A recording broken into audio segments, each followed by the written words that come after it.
le médecin européen pendant la lutte de libération. Fatima Slaoui, femme de ménage, toujours faible. Tuberculose. Mohamed Ben Hassan, garçon de blanchisserie. Pas en train, toujours la même toux. Tuberculose.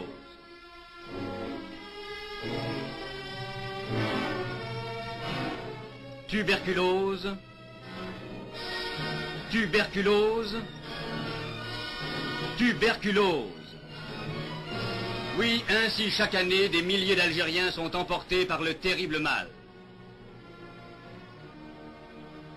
En règle générale, le médecin colonisateur adopte l'attitude de son groupe en face de la lutte du peuple algérien. Derrière le médecin qui pense les plaies de l'humanité, apparaît l'homme, membre d'une société dominante et bénéficiant en Algérie d'un niveau de vie incomparablement plus élevé que celui de son homologue métropolitain. La pratique médicale prend très souvent aux colonies un aspect de piraterie systématisée. Injection d'eau bidistillée, facture et pénicilline ou vitamine B12, radioscopie pulmonaire, séance de radiothérapie visant à stabiliser un cancer, alors que le médecin ne possède aucune installation radiologique. Il suffit au médecin, dans ce dernier cas, de placer le malade derrière un drap. Et au bout de 15 à 20 minutes, de déclarer la séance terminée. Il arrive même que les médecins des agglomérations rurales se vantent, plusieurs exemples sont connus en Algérie, de pratiquer des radioscopies à l'aide d'un aspirateur. Signalons le cas d'un médecin européen exerçant à Rabelais, région d'Orléansville, qui explique comment il lui arrive, les jours de marché, de faire plus de 30 000 francs par matinée. Je mets 3 seringues d'inégale grosseur remplies de sérum salé et je dis au malade, quelle piqûre veux-tu? Celle à 500, à 1000 ou à 1500. Presque toujours, ajoute ce médecin, le malade choisit la piqûre la plus chère. De plus, dans les centres de colonisation, le médecin est presque toujours en même temps propriétaire terrien. Il est exceptionnel de voir en Algérie, colonie type de peuplement, un médecin qui ne s'attache pas à l'exploitation agricole, au travail du sol. Soit que la terre lui vienne de sa famille, soit qu'il en ait fait personnellement l'acquisition, le médecin est un colon. La population européenne en Algérie n'a pas encore donné naissance, de façon tranchée, aux différents secteurs de la vie économique. La société coloniale est une société mobile, mal structurée, et les migrés, même techniciens, assument toujours un certain degré de polyvalence. Il y a un industrieux, un défricheur, un aventurier qui sommeille chez tout Européen aux colonies. Il n'y a pas jusqu'aux fonctionnaires mutés pour 2 ans dans un territoire colonial, qui ne se sentent par certains endroits, psychologiquement modifiés.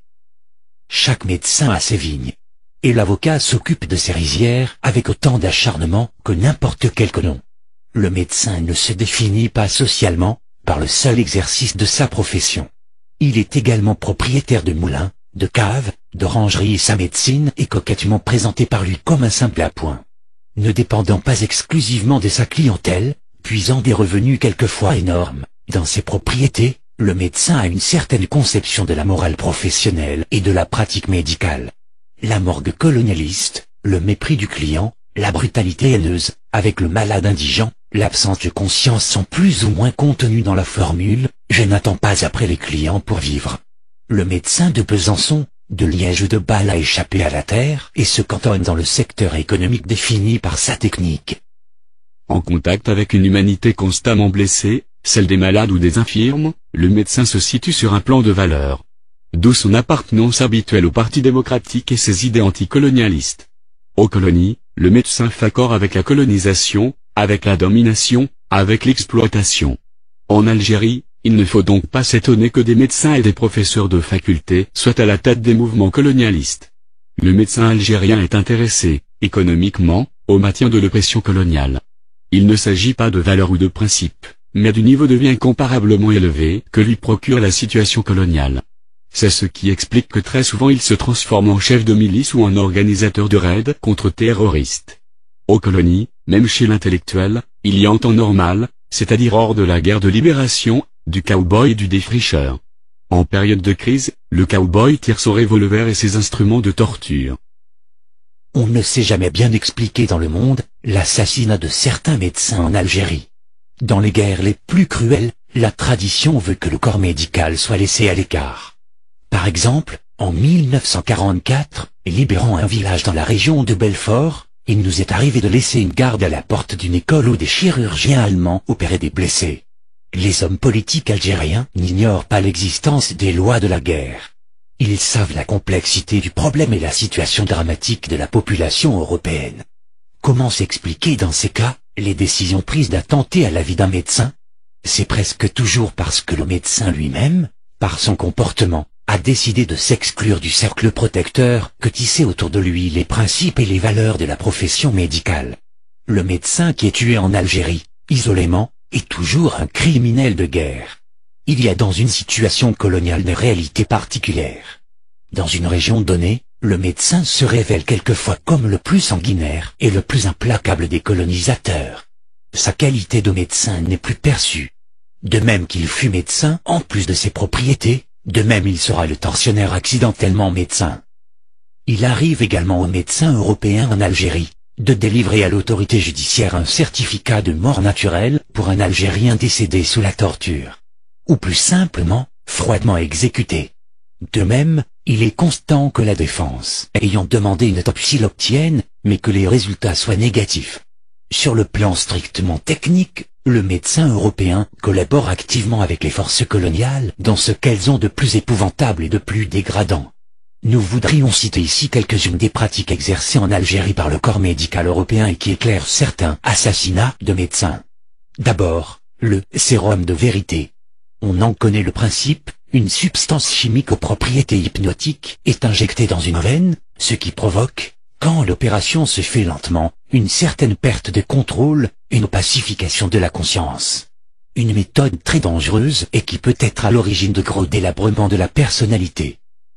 Les médecins européens d'Algérie utilisent le sérum de vérité avec une fréquence hallucinante. Rappelons ici l'expérience de Henri Alleg, rapportée dans la question. D'autres médecins, attachés aux différents centres de torture, interviennent après chaque séance pour remettre en état le torturé et rendre possible de nouvelles séances. Dans cette conjoncture en effet, l'important est que le prisonnier ne fausse pas compagnie à l'équipe chargée de l'interrogatoire, donc reste en vie. Les toniques cardiaques, les vitamines à dose massive, avant, pendant et après les séances, tout est mis en œuvre pour maintenir l'Algérien entre la vie et la mort. 10 fois le médecin intervient, 10 fois il confie de nouveau le prisonnier à la meute de tortionnaires. Enfin, il faut signaler l'habitude prise par certains psychiatres de voler au secours des policiers. C'est ainsi que des psychiatres d'Alger, connus de nombreux prisonniers, ont pratiqué des électrochocs à des inculpés et les ont interrogés à la phase de réveil caractérisée, ici aussi par une certaine confusion, un relâchement des résistances, une disparition des défenses de la personne. Lorsque par hasard ces hommes sont libérés parce que, malgré cette barbarie, le médecin n'a obtenu aucun renseignement, c'est une personnalité en lambeaux qui nous est confiée. Le travail de reconstruction de l'homme est alors extrêmement difficile et c'est l'un des nombreux crimes dont se sera rendu coupable le colonialisme français en Algérie.